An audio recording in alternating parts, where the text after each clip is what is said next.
Thomas sir ഒരു retired പ്രധാന അധ്യാപകനാണ്. ഒത്തിരി നാളത്തെ പരിചയമുണ്ട് അദ്ദേഹവുമായിട്ട്. അദ്ദേഹം ഇന്ന് എൻ്റെ മുമ്പിൽ വന്ന് ഒരു കൊച്ചു കുട്ടിയെ കണക്ക് തേങ്ങി തേങ്ങി കരയുകയാണ്. സാറിനോട് ആദ്യമൊക്കെ എന്താണ് പ്രശ്നമെന്ന് ചോദിച്ചപ്പോൾ സാർ കുറേ നേരം മൗനമായിരുന്നതേ ഉള്ളൂ. കുറച്ച് കഴിഞ്ഞപ്പോൾ സാറ് പറയാൻ തുടങ്ങി. റിട്ടയർമെൻറ്റ് കഴിഞ്ഞ് കുറച്ച് കാലം കഴിഞ്ഞപ്പോൾ തന്നെ അദ്ദേഹത്തിനൊരു ബൈക്ക് ആക്സിഡൻറ്റ് വരികയാണ്. അതിൻ്റെ ഭാഗമായി കുറേ നാൾ ICUവിൽ കിടന്നു. കുറേ മാസങ്ങളും അല്പം വർഷങ്ങളൊക്കെ എടുത്ത് അദ്ദേഹം ജീവിതത്തിലേക്ക് തിരിച്ചു വരികയാണ്.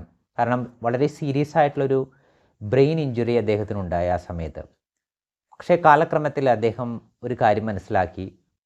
തൻ്റെ ചെവിയിൽ ആരോ സംസാരിക്കുന്നത് പോലെയുള്ള ചില അശരീരി ശബ്ദങ്ങൾ അദ്ദേഹം കേട്ടു തുടങ്ങി എന്നുള്ളതാണ്. ഹാലുസിനേഷൻ ആണെന്ന് സാറിന് കൃത്യമായി മനസ്സിലായി. അതിന് അദ്ദേഹം ഒരു സൈക്കാട്രിസ്റ്റിനെ കണ്ട് ചികിത്സ എടുക്കുന്നുണ്ട്. അദ്ദേഹം അതിൽ സൗഖ്യം നേടുകയും ചെയ്തു. ഇന്ന് പക്ഷേ സാറിനെ സങ്കടപ്പെടുത്തുന്ന കാരണം എന്ന് പറയുന്നത് തൻ്റെ സഹപ്രവർത്തകൻ ഒരാൾ ഇത്തരത്തിൽ ഹാലുസിനേഷൻ കൊണ്ട് ബുദ്ധിമുട്ടുന്ന ഒരാളെ അദ്ദേഹത്തെ പലപ്പോഴും സാറ് പല നെഗറ്റീവായിട്ടുള്ള വാക്കുകൾ ഉപയോഗിച്ച് അദ്ദേഹത്തെ കളിയാക്കുമായിരുന്നു. വട്ടനെന്നും ഭ്രാന്തുള്ള ആളെന്നൊക്കെ കളിയാക്കുമായിരുന്നു. കാരണം ഒരു സൈക്യാട്രിസ്റ്റിൻ്റെ ഹെൽപ്പ് ഈ സഹപ്രവർത്തകൻ സ്വീകരിച്ചിരുന്നു എന്നതിനെ അടിസ്ഥാനപ്പെടുത്തിയാണ് അദ്ദേഹം ഇങ്ങനെ കളിയാക്കിയിരുന്നത്.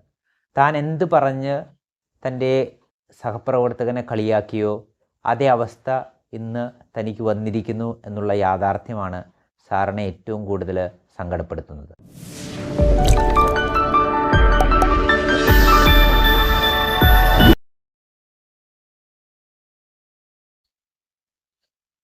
നമസ്കാരം.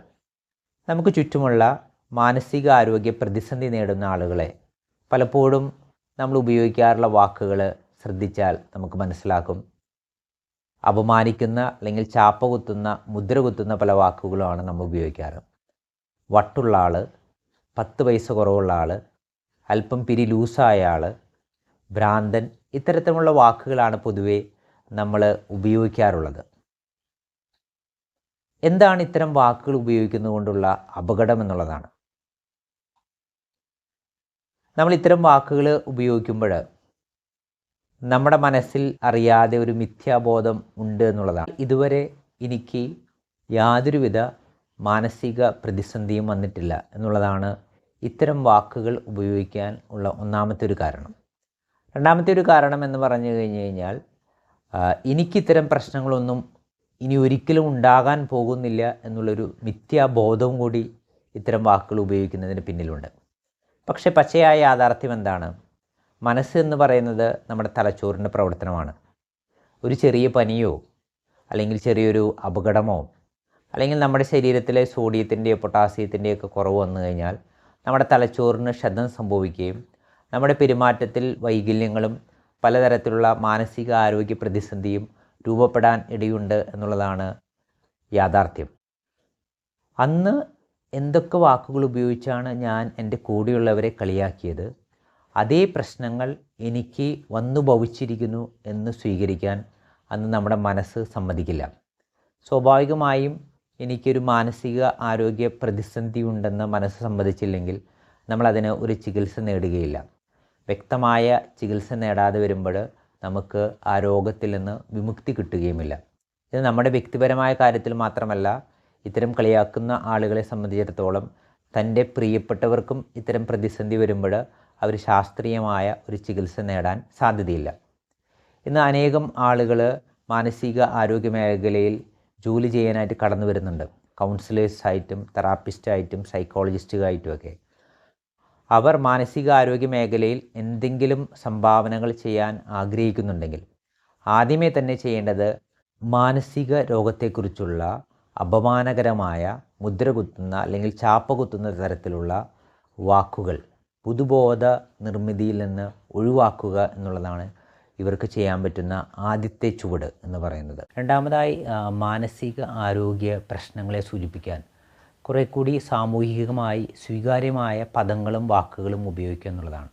ഉദാഹരണത്തിന് അദ്ദേഹത്തിന് ഒരു മാനസികാരോഗ്യ പ്രതിസന്ധിയുണ്ട്, അല്ലെങ്കിൽ ഒരു മെൻ്റൽ ഹെൽത്ത് ഇഷ്യൂ ഉണ്ട്, അല്ലെങ്കിൽ മാനസികമായ ചില അസ്വസ്ഥതകളുണ്ട്. ഇത്തരത്തിലുള്ള വാക്കുകൾ ഉപയോഗിക്കുമ്പോൾ ആളുകൾക്ക് കുറേ കൂടി സ്വീകാര്യമാകും. ലെറോയ് എൽഡ്രിഡ്ജ് ക്ലീവർ എന്ന് പറയുന്ന ഒരു എഴുത്തുകാരനും ഒരു പൊളിറ്റിക്കൽ ആക്ടിവിസ്റ്റുമുണ്ട്. അദ്ദേഹത്തിൻ്റെ പേരിൽ ഉള്ളൊരു പ്രസിദ്ധമായ ഒരു കോട്ട് ഇങ്ങനെയാണ്: if you are not the part of the solution, you are part of the problem. പ്രശ്നപരിഹാരത്തിൻ്റെ ഭാഗത്തല്ല നിങ്ങളെങ്കിൽ നിങ്ങൾ പ്രശ്നത്തിൻ്റെ ഭാഗത്താണെന്ന്.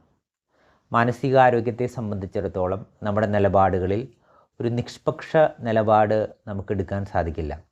ഒന്നുകിൽ നമ്മുടെ വാക്കും പ്രവൃത്തിയും മാനസികാരോഗ്യത്തെ വളർത്തുന്നതോ തളർത്തുന്നതോ ആയിരിക്കും.